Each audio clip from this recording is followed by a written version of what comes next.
बीना में लगातार हो रही बारिश के चलते कटरा मंदिर परिसर के सामने लगा बरगद का एक पेड़ गिर गया, जिसके बाद मोतीचूर संरक्षण समिति के सदस्यों के द्वारा इसकी सूचना एसडीएम प्रकाश नायक और नगरपालिका सीएमओ सुरेखा जाटव को दी गई। वहीं मोतीचूर संरक्षण समिति के प्रयास के बाद एसडीएम प्रकाश नायक के आदेश पर बरगद के वृक्ष को जेसीबी की मदद से कटरा मंदिर मुक्तिधाम परिसर में फिर से रोपण किया गया।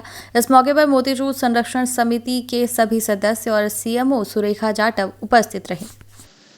असली में हम लोग सुबह हम लोगों का मतलब रोज का नियमित काम है मोतीचूर घाट और मुक्तिधाम में साफ सफाई पेड़ों की और रख रखाव करने का हम लोगों ने वहाँ वृक्षों का और घाट के सौंदर्यकरण के काम कार्य के हिसाब से हम लोग रोज जाते हैं समिति के सारे सदस्य।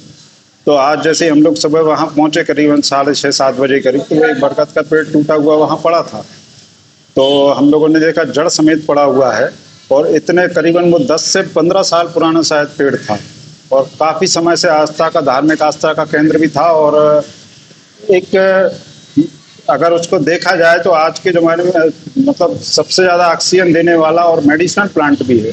तो हम लोगों ने विचार किया समिति के सदस्यों ने कि क्यों ना इसको ऐसे छोड़ने से अच्छा है कि सूख जाए या लोग उसकी लकड़ी काट ले जाए कि इसको एज इट इज शिफ्ट कहीं कर दिया जाए।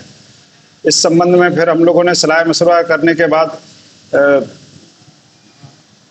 अपने एसडीएम साहब से बात की। एसडीएम साहब ने प्रशासन से अपने संपर्क किया, सीएमओ मैडम से बात की। सीएमओ मैडम ने भी उसके लिए अपनी सहमति दी कि ये अच्छा कार्य है, आप लोग अगर ऐसा करते हो तो ये बीना शहर में पहला काम होगा ऐसा। तो मुझे लगता है बीना क्या सागर जिले में ये पहला काम है। इतना बड़ा जो करीबन 25 फुट का एक पेड़ कभी भी ऐसे शिफ्ट नहीं किया गया है जिसे। तो हम लोगों ने उसको प्रयास शुरू किए और एक मित्र हैं जो हम लोगों के सहयोगी है राकेश पांडे जी, उनने अपनी जेसीबी उस चीज़ के लिए उपलब्ध करा दी।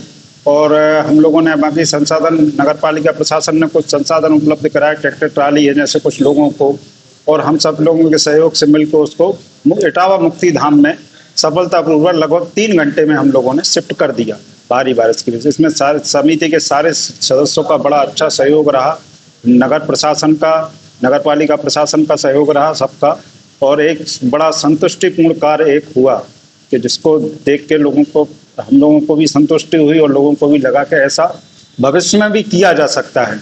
अगर भविष्य में एक मिसाल मेरे ख्याल से एक तो तैयार हो गई कि आइंदा अगर ऐसे कहीं पेड़ अगर गिरते हैं तो ये संभव है कि हम सीमित संसाधनों से भी उसको कहीं शिफ्ट कर सकते हैं। हमें बहुत ज़्यादा संसाधनों की आवश्यकता नहीं है।